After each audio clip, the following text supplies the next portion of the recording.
Line up for the opening kick. What is up, folks? Ncaa31 here, bringing you a friends list game of Ncaa 13. Notre Dame versus Missouri. At the 22. Having a lot of fun playing this sucker. Really fun game to play. Rolling with the 3-3-5 stack playbook. SMU run and shoot playbook. I like the run and shoot playbook. SMU has so much this year that I probably will not do a custom playbook. There's very little junk there that I feel like does not belong. I may still, out of, old school purist sake, do an all under center version, but I'm very, very pleased with it. Very pleased with the SMU playbook this year. Tackle made at the 39-yard line. Absolutely deafening down there. Here he is trying to get his power spread option on with Mizzou. There's a couple of annoying points to the game, of course. I mean, no game is perfect. The most frustrating, as I've been trying to construct a 4-3 cover 2 custom defense, is that the 4-man pass rush needs to be tuned somewhat. But then again, I just had a game tonight where the 4-man pass rush went into beast mode. Now granted, in the Powerhouse Online Dynasty, we're playing on a Heisman with adjusted sliders. But, here in All-American, Notre Dame has 3 or 4, pretty good power pass rushers. Guys with good pass rush moves. And they have the advantage, more often than not, with or against Mizzou's offensive line, but had a hard time making their presence felt. They play the run very well, but the base 4-man pass rush, I feel like, is weaker than it was last year as a whole. And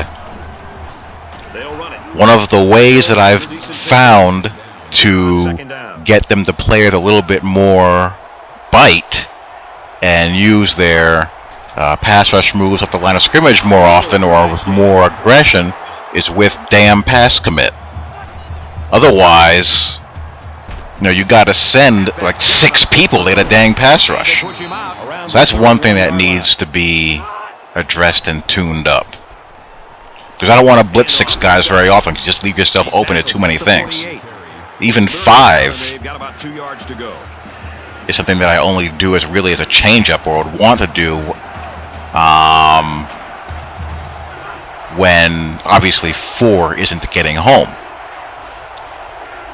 Because I have pretty good pass rushers. There's not really much need, at least logically, to send 5 or 6 here. I make a bad play call here, a risky zone blitz call here that was patient enough to wait for the guy to clear the defensive end to have a throwing lane. I love this little play here, the mid-screen. He's taken down at about the 33-yard line. And some little things as far as tightening up the zone recognition, read and react logic. But other than that, I'm really, really enjoying this sucker. Having a lot of fun. Online Dynasty season, at least one of them is in full swing. The others will be beginning relatively soon. We're in the team selection phase. I'm using Notre Dame in the Powerhouse Online Dynasty. There's one that I'm in where I'm using Louisiana Tech. Another one where I'm using Colorado. And I'm hoping to get SMU for the other ones. That's 4. And it sounds like a lot, but it really isn't when you think about it. Because most of my time is going to be spent playing that instead of the time you'd be spending if there weren't an online dynasty mode and you were playing online ranked games. So nice fade out there to beat the press. Goodman's a really good asset. I really love how those tall receivers are red zone problems. Might have been some early movement up front. That penalty. 2nd down and 10 to go. Ball on their own. But as I was saying, in the online dynasty world, he may have changed things up here. It sounds more like more leagues than it really is, because you don't play every game versus users, and when you factor in how long you'd be playing the game and how many ranked games you would be playing in place of online dynasty, I mean, what's really the difference? Good side adjustment there, and we hit the quick out. And then pops Sierra Wood, the run and shoot, clicking pretty nicely with the gunner. Up the middle for a nice game. My line flexing its little run blocking muscle. As you can see, they're heating up. Possibly changing the play here. And here I'm trying to dial up Georgia. I don't get the option route read that I want, and I throw this out route late. That's dangerous on a wide field. Very dangerous. Lucked out big time there. See, Eifers warm. Goodman is warming up, as is Wood and my linemen. I like having warm linemen. Get those impact blocks going. Everything's being executed really well. So, going back to the pass rush point and the pass commit, while I don't like the commits in the game, you also got to be a realist. You know, you really only have a couple of options to get a consistent pass rush out of a base pass rush with your top pass rushers, and that is either to cover really well for anywhere between 5 to 8 seconds, or user them, user control them. You know, find your best matchup and go after it yourself, which is what I do occasionally when I'm really, you know, ticked off at them. I believe Capron Lewis Moore has an 87 power move. They're all power rushers. They don't have, you know, high finesse moves, but as long as they have one of the two, it doesn't really matter. Of course, it depends on whether or not the move is high enough to beat the guy that they're matched up with. Here it is a QB draw. But Capron Lewis Moore's an 87. Nix has an 84.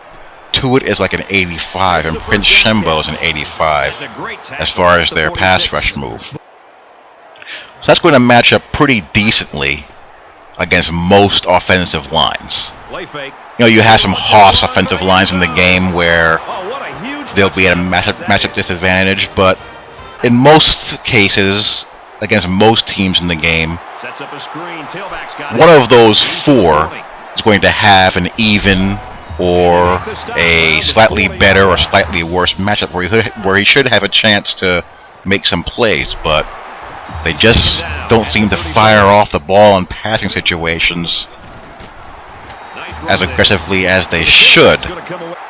Like FSU, who I'm putting together my Tampa 2 playbook with, they have an impact player, defensive end, rated in the 90s, and Bjorn Werner on the other side, rated as an 89. Both of them have very high pass rush moves. The defensive tackles' pass rush moves are in the low 80s, not the greatest in the world.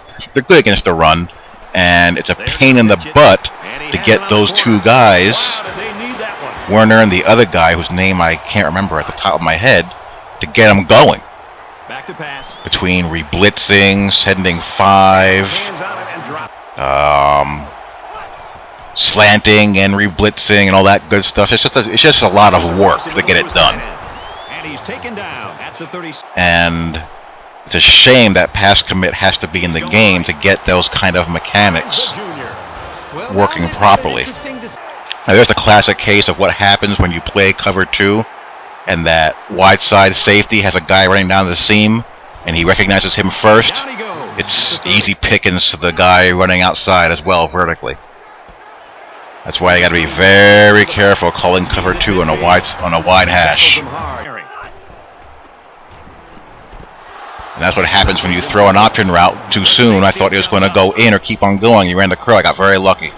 He's out of bounds around the 39-yard line. Now I'm trying to get in position to hit the game winner. Can we get enough juice on it? The kick is away. Yes. They win, and that gives them the lead. Good game. Well played on both sides. So Yeah, I'm really enjoying the game, having a lot of fun with it. It's a blast to play. Needs to be tuned and patched a little bit, but otherwise, you know, so far so good. Talk to you all later. Peace. What do you have to say about how this game turned out, Kurt? Well, this one really could have gone either way. Missouri played a good game out there, but